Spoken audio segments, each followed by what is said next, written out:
কবি শ্যামাপ্রসাদ ঘোষের কবিতা খুকি ও কবি ঠাকুর।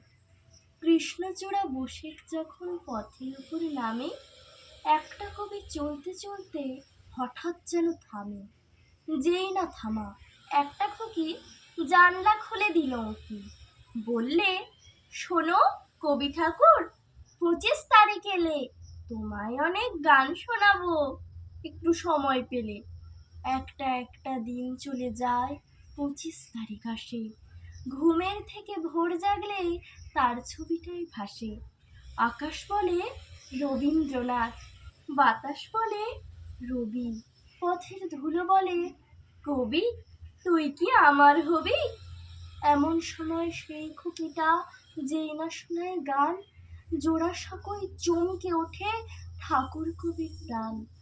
খুকির দাদা পার্থপ্রতিম নাটক করে ভালো। সন্ধেবেলায় স্কুলের মাঠে জলে যখন আলো, অমল হয়ে সুধাকে যে বলে ফুলের কথা, খুকির চোখে ঝরে তখন ভীষণ আকুলতা।